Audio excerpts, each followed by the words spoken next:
She handed him the folder with her name still on it. He laughed, slid into her chair, and told everyone she was just the assistant.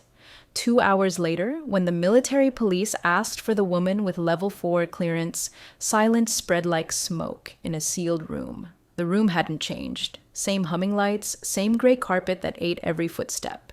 But the air felt different the moment she walked in. Miranda Chen paused at the edge of the operations floor, the badge clipped to her blouse catching the reflection of the monitors. No one looked up. No one ever did. That was the trick with people like them. They only noticed you when you were gone. She adjusted the strap of her laptop bag, the weight of it grounding her. Her seat, second row from the glass wall behind the encrypted comms desk, wasn't just a chair. It was a position built over years of silence, success, and sleepless nights decoding threat vectors no one else could untangle. It had her shape, her habits, her name on every login, every clearance request. And now it had his coffee cup on it. Connor Lockley was leaning back, arms spread across the armrests like he'd been born into them. His laugh echoed against the curved screens, a touch too loud, a shade too confident. He didn't even glance her way when he said, "You're late. I told Mike we needed someone who could actually run the numbers." She blinked, not out of surprise, but out of restraint. Her voice, when it came, was as steady as the servers whirring beside them. "My shift doesn't begin until 8 o'clock. You're in my seat." That got a chuckle. Not from Connor, but from his friend Trent, who sat one terminal over. "Well, I guess protocol changed. Didn't you hear? Lead cryptographers don't get reruns." Her fingers curled slightly around the strap. She could already sense the narrative being written in real time. Another case of "we thought she left." Another story where absence equals irrelevance. Only this time, it wasn't just petty turf war. It was a breach of protocol with a paper trail. She looked down. Her tablet had synced automatically to the room's secure feed. Her last session logged out cleanly. But a new session, with her credentials, was still active. Time-stamped 10 minutes after she'd swiped in at base security. Someone had used her clearance, and he was sitting in her chair. The realization wasn't ice. It was fire. Sharp, silent, contained behind the eyes. She walked past them both without a word, straight to the interface console. The moment she keyed in her PIN, a soft chime acknowledged the override request. Her face remained calm, even as she heard Connor behind her mutter, "Did she just—" Override granted. Session. Connor Lockley. User, Miranda.Chen.014. Clearance, level 4. Beta, last access, 617, code Vault 2. She stared at the screen. For 6 years, she'd followed every clearance protocol to the letter. Never shared codes, never left her terminal unattended, never let anyone, even those she trusted, touch her access. She looked over her shoulder. Connor finally met her gaze. "I needed to pull an algorithm set. Mike said I could—" "You logged into Vault 2. He blinked, then scoffed. "So? We're both cleared for support access. Besides, I was just prepping your environment. Vault 2 is limited to personnel with federal ID cross-verification. You don't have federal ID. That access log will trigger a flag." Trent whistled low. "Damn, you're serious." She was already walking toward the compliance terminal. Every step echoed now, and somewhere inside her chest, under layers of betrayal, routine, and buried exhaustion, a plan was beginning to form. You don't push back in places like this. You unlace the seams and let the fabric collapse itself. She'd seen how lies collapsed, never with a crash, always with a question. She just had to wait for the right one. 2 hours passed. Not that anyone tracked time by clocks in here. Everything was measured in cycles, decryptions, queues, and crisis thresholds. The hum of cooled servers, the soft flick of badge scanners, the occasional static from the intercom. It all created the kind of white noise that lulled even sharp minds into routine. Miranda didn't speak. She didn't need to. She moved between terminals like she always had. Quiet, precise, invisible unless she chose otherwise. Her presence was an odd contradiction, fully authorized yet wholly underestimated. Even now, as Connor barked out data requests and Trent mimicked jargon he didn't understand, she let them run with the illusion. It was safer that way, until the intercom crackled. Security control to Ops Room 3. Confirm presence of Miranda Chen. Repeat, confirm visual presence of Miranda Chen. Heads turned. That never happened. Connor froze mid-sentence. Trent's keyboard clatter ceased. Every eye on the floor, dozens of them swiveled toward Miranda. She didn't flinch. Present, she replied, her voice level. A pause. Then, copy. Stand by. Command review initiated. Command review? You could almost feel the breath suck out of the room.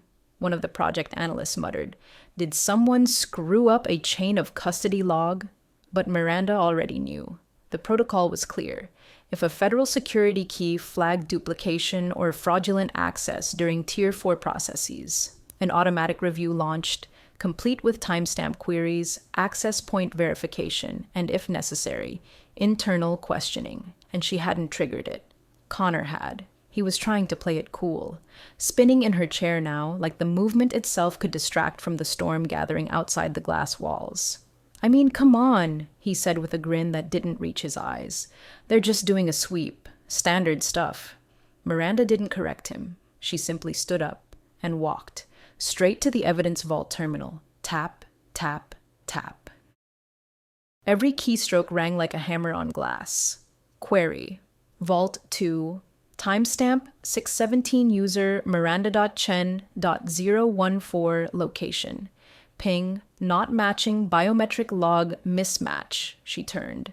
Security clearance with a badge is one thing, she said softly. Biometric mismatch is another. Connor laughed, thin and sharp. "You're saying I used your login? That's insane. You did more than that. You pretended to be me on a federal system, which, depending on the data accessed, could constitute identity fraud under Section 301. That was the moment Trent dropped his pen. The door opened. 2 figures in black tactical polos stepped in, military police. No weapons drawn, but their posture said serious. One of them scanned the room, then looked down at a handheld. He looked directly at Connor, then asked in a voice that cut the room in half, "Where is she?" The silence wasn't just awkward. It was radioactive. Connor blinked. She's right there."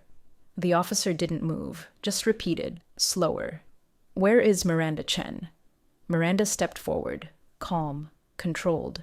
A slow breath filled her lungs. "I'm right here." The officer raised his eyes, then looked back to Connor. "That's what we thought. Sir, you'll need to come with us. Your credentials match a security trace on Vault 2. We've also identified discrepancies in the audit logs." Trent opened his mouth, closed it. No one laughed now. Miranda didn't smile, didn't gloat. She simply stepped back as Connor was escorted out of her chair, her workstation, and her life. But this was only the beginning. They thought it ended with removal. She knew it began with exposure. You won't believe what happens when the compliance officer finds the second login. Have you ever been replaced by someone who thought you'd never return? Drop a comment. I'm reading every single one. The internal audit wasn't optional. Nothing ever was when a federal flag triggered the words identity breach and security clearance fraud, especially not at an installation like EchoGrid, a compound where half the servers didn't exist on paper and where code access wasn't just a technical privilege but a matter of international leverage. Miranda sat alone at the debrief table. The room smelled of ozone and old coffee. Fluorescent lights above flickered slightly, as if the truth made even electricity nervous. Across from her sat Officer Rivas, a compliance liaison with eyes like stone and a demeanor that suggested he'd read more lies than novels. He didn't accuse. He didn't smile. He simply tapped the folder between them. "Walk me through the morning." She did, step by step. No embellishments, no defensiveness, just clean data, like she'd always done. Time of arrival, badge scan, location of her seat, timestamp of the discrepancy. He listened, took notes. Then asked one question. "Why didn't you stop him right away?" She paused. "Because that's not how women win here," she wanted to say. "Because if I had raised my voice, I would have been labeled emotional. Because I wanted the system to hang him, not me." Instead, she just said, "I wanted the audit to catch the lie, not my accusation." Rivas didn't nod, didn't flinch. He closed the folder. Wise. Moments later, she stepped back into Ops Room 3. Every whisper stopped. Screens flickered with reflected guilt. Trent avoided her gaze completely.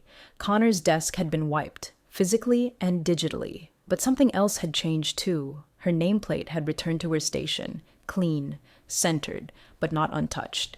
She reached for it and noticed the edge, a small scratch like someone had tried to peel it off and failed. That scratch said everything.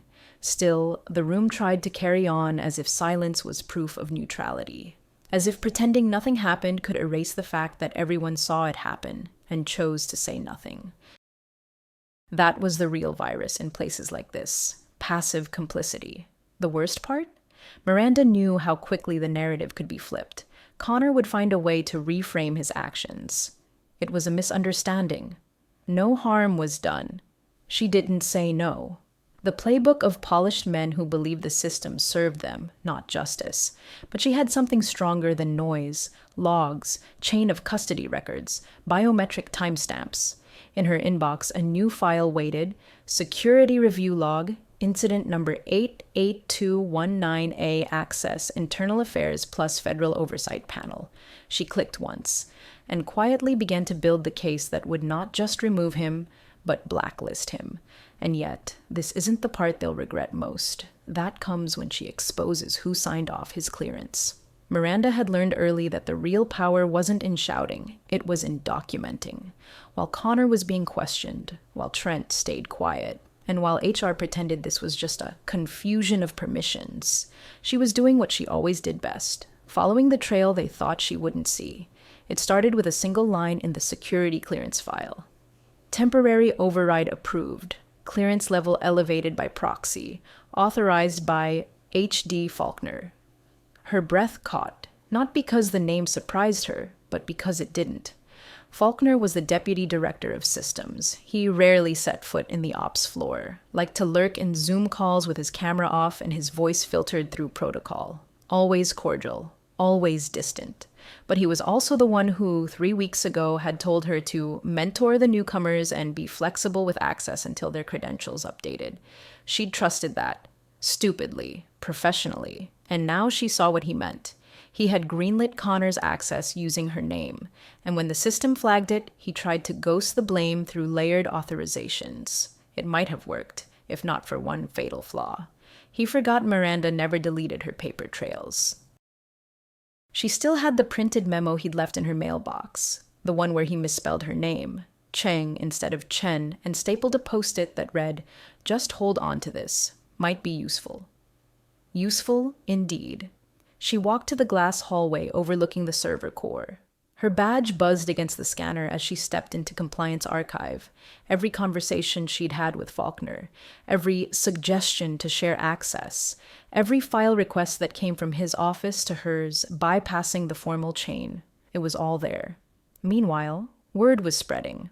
Not officially, but through glances, through pauses in Slack threads, through coffee cups left untouched as people whispered behind encrypted chats. "Did you hear? She's the one who got him pulled." Faulkner is sweating.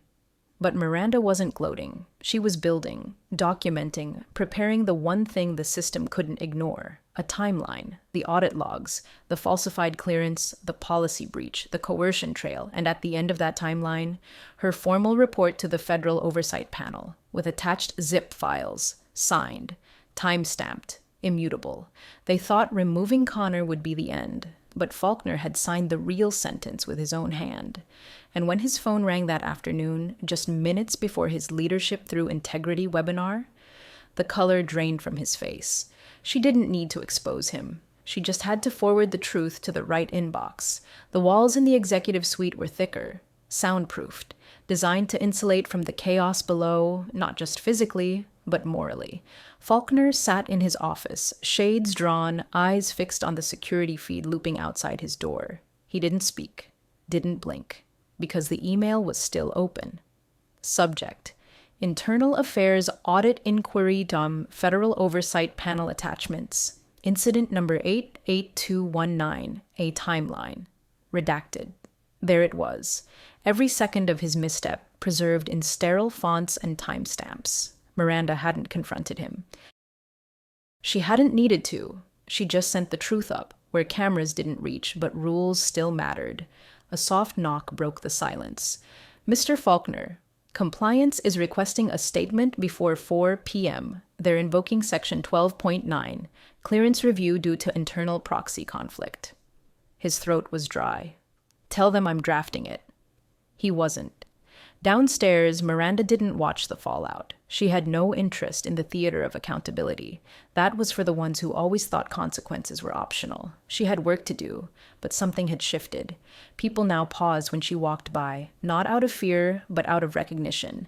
Her badge didn't just scan now, it commanded, not loudly, not arrogantly, but with weight. She was in her seat again, for real this time, and everything on that desk, keyboard, fingerprint pad, retina scanner, was hers. But the surprise wasn't the reinstatement. It was the file on her screen. "Confidential internal review candidate proposal, lead cryptographic compliance officer, nominee Miranda Chen Rain." In the subject line, not buried in logs, not misused in proxies, but given space. She stared at it. Let herself breathe for the first time in days. She knew what would come next. Whispers about how she'd brought down a man's career, how she was aggressive with process, how some people just don't know when to stop documenting. But none of that mattered, because now they knew. She didn't vanish. She documented. And when the system blinked first, she didn't look away. But wait, someone else just logged in under her credentials. Again. And this time, it's not Connor. The notification came at 3:14 a.m. Miranda was half awake, tea in hand, finalizing the cross-region encryption rollout she'd been leading quietly since January. Her eyes were bleary, but the alert sliced through her fatigue like broken glass through skin. Alert. Code access violation. User Miranda.chen.014. Location Offsite terminal, Jason Ping, unauthorized status, biometric authentication, mismatch clearance, level 4. Beta, federal flagged. Her blood chilled. Connor was locked out. Faulkner was suspended pending investigation. No one had her credentials. No one should have been able to attempt a biometric bypass, let alone initiate a level 4 access request from an external terminal. Unless... Her fingers flew across the keyboard. Access chain, routed through a mirror server, proxy attempt. But this wasn't amateur. The packet flow had military-grade obfuscation. And not just any military. This was internal.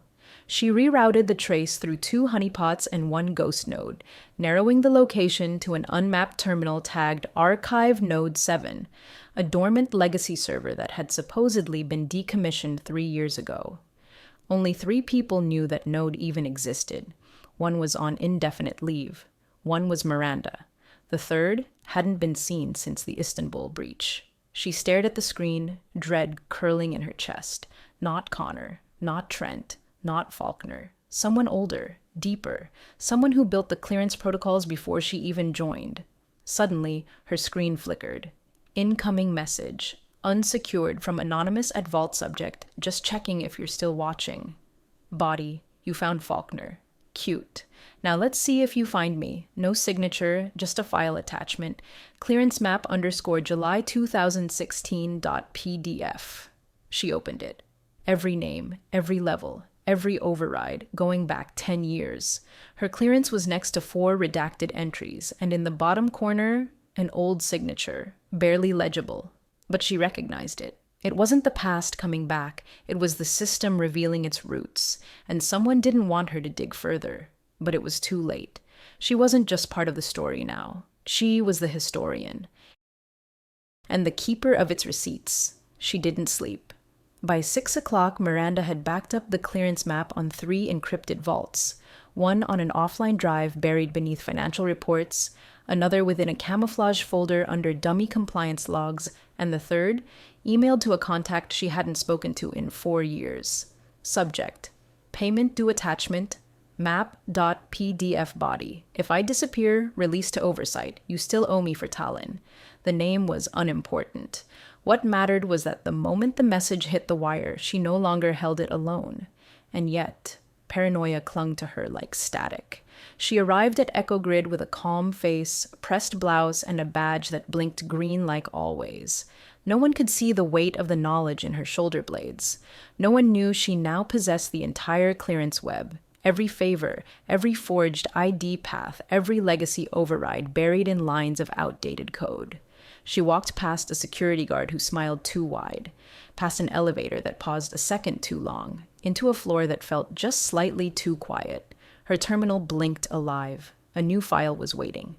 Review_candidate_feedback.docx. At first, it seemed like a standard assessment. Her work record, notes on her incident reporting, a few buzzwords like precise, methodical, highly self-reliant. Then she reached the final paragraph. However, the candidate shows signs of overreach. Her documentation habits, while impressive, may pose a future liability if redirected. Recommend strategic oversight or reassignment to non-sensitive roles pending further evaluation. Her jaw tightened.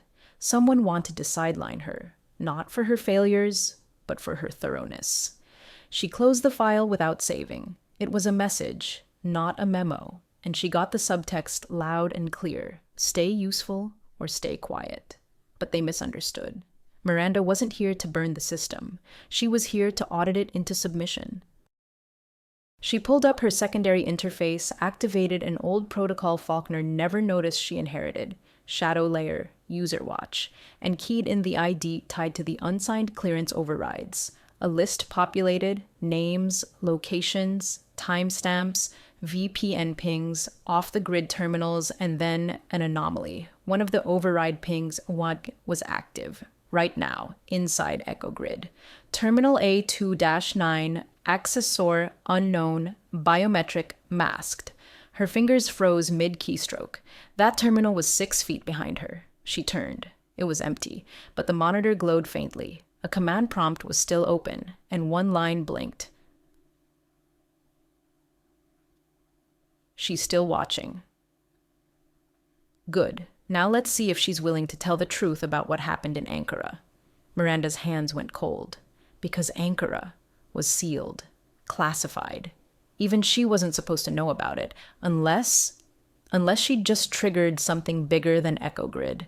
This was no longer about a stolen seat. It was about why she was seated there to begin with. She stood, barely aware her chair had rolled back on its own. The terminal behind her continued to pulse, a cold, deliberate heartbeat in the dark. Whoever had typed those lines knew exactly what they were doing, not just breaking in, not just watching, but naming the one thing that had been scrubbed from every clearance archive since the day it happened. Ankara. 5 agents dead, 1 data wipe that triggered global containment, and a single phrase passed only in classified whispers. She shouldn't have been there. Miranda had never confirmed or denied her involvement, because you couldn't confess to what officially didn't happen. Her badge back then was 3 tiers lower. Her presence. Accidental, they claimed. Necessary, she believed. She decoded a corrupted algorithm no one else could, unlocked a dead switch that saved lives. But someone, somewhere, decided her access had crossed a line. From that day on, her promotions came slower, her proximity to decision-making monitored. And now someone was trying to resurrect that ghost. She typed quickly, fingers sharp and focused. Terminal log dump. A 2-9 run integrity check, trace keystroke origin, level 6 clearance only. Override miranda.chen.014-shadow layer. Access granted. The audit came back in red. The user was inside the building, but not on the roster, not on the cameras, no badge scans, which meant only one thing. They were using her clearance again. But this time, with a ghost protocol, an admin override so old it predated the current encryption framework, one only accessible by foundational architects of the Echo Grid system. And most of those were either retired or dead. Her phone buzzed in her pocket. Blocked number. No caller ID. She answered, heart pounding, static. Then, Ankara was a test, Miranda. This is the audit. Click. Line dead. She stared at the receiver, a slow, dawning horror crawling up her spine. Someone was inside Echo Grid not to erase her, but to expose her, or recruit her, or both. Because the truth of Ankara wasn't that she saved lives. It was that she saw something she was never meant to survive. a breach in the system, a line in the code, a name, one she had buried so deep even she stopped saying it, until it showed up again 15 minutes later in a message. Plain text, no header, no subject. Just, do you remember what Faulkner whispered before the crash override? It wasn't a shutdown, it was a failover. And you're the last witness. Miranda's hands trembled, not from fear, but from certainty. She wasn't auditing the system anymore. She was now the evidence. She didn't speak for hours. Miranda stayed at her terminal, but her mind drifted somewhere else, backwards, then sharply forward, through every encrypted memo, every ghost protocol, every decision labeled internal use only. The failover. That word kept echoing.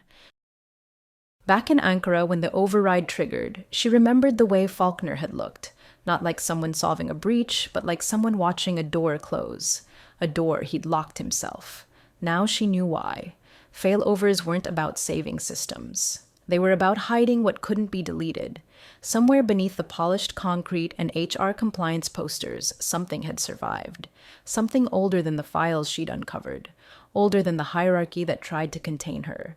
Something Faulkner had buried under the names of men like Connor, disposable shields masking a deeper secret. And now that secret was moving. She accessed Terminal B7, an archival system used only for environmental logs. Its bland interface hadn't been touched in years, but hidden in one of the cooling reports was an embedded script, a compressed set of directories called Deep Lock. The moment she decrypted the first layer, her screen flickered. Access revoked. Session terminated. Then nothing. Not a crash, not a reboot, just a gentle fade to black. A voice behind her whispered, "You weren't supposed to try that." She turned. A woman stood there, mid-50s, military posture, wearing no badge. Her expression was flat, but her eyes scanned with terrifying precision. "I work clearance," Miranda said. "You are clearance," the woman replied. "That's the problem." Before Miranda could respond, a small tablet was placed on the desk. No branding, no interface, just a single prompt. "Do you want to know why you're still alive?" Miranda didn't move. The woman continued, calm and surgical. "You weren't promoted because you were efficient. You were promoted because no one thought you'd ever dig this deep. We've been watching you because of Ankara, not despite it." Miranda's voice low. "Then why let me stay?" "Because someone wanted to see what you'd do with the truth." A pause. "He did." Miranda blinked. "Faulkner?" The woman smiled, but it wasn't kind. "No, Faulkner was the insurance policy. You were the experiment." A silence longer than any audit log. Then, the tablet unlocked. Inside, no files, just a single line of code, something ancient, something looping, and beneath it, 4 words. "You are the failover." Miranda stepped back, because now she understood. Everything, Connor's fraud, Faulkner's override, even the ghost terminal, hadn't been random. They were a pressure test, and she hadn't just passed. She had triggered the next phase. The final key turned without resistance. Miranda stood in the core chamber, Unit 0, the oldest part of EchoGrid, buried so deep underground the air hummed differently. Most personnel didn't even know this level existed. Those who did called it folklore. A myth. Legacy storage, they joked. Until now. The tablet from the woman, who never gave her name, never needed to, had led her here. There was no security door, no badge scan, just a simple mechanical lock, older than EchoGrid itself. Once turned, it revealed a terminal lit in warm amber. The interface blinked. Clearance level, absolute ID Miranda.Chen.014. Authority failover protocol. She didn't touch anything. The system recognized her, not as a user, but as a component. She sat slowly, the screen populated with names, all of them familiar, all of them gone. Some scrubbed, some vanished. Some, like Faulkner, still breathing, barely. But the final folder at the bottom bore no label, just a timestamp. January 13th, 2026, 3:14 a.m. The exact moment the masked terminal behind her came alive. She clicked and watched. Video footage, grainy, infrared, inside echo grid, inside Ops Room 3, the moment Connor sat in her chair. But the camera wasn't a security feed, it was a test feed from inside the tablet. She had been the subject all along, one long stress test of integrity, loyalty, intelligence, and resistance to coercion. Every access attempt, every reaction, every document preserved, every time she refused to go loud when she could have burned it all down. It was measured. Noted, approved, and now? She watched as a second screen flickered on beside her. Live feed. A new room, sleek, glass walls, dozens of silent terminals, and on one wall, her name. Lead system. Keeper, Miranda Chen. Below it, 3 words. Ready for transfer. She stood, because the audit was over. The seat had been hers from the beginning. Not the one on Ops Room 3, not the one Connor thought he'd stolen, but this one. Beneath the system, inside its bones, written into the clearance tree like a root function. She wasn't just the failover. She was the reset. The human safeguard no one accounted for. Miranda stepped toward the new chamber, door sliding open on a hiss of sterilized air, not as a survivor, but as the only one left with full, uncontested access. And when the lights above pulsed once, twice, then faded to white, she smiled, quiet, certain, unbreakable, because now she ran the audit.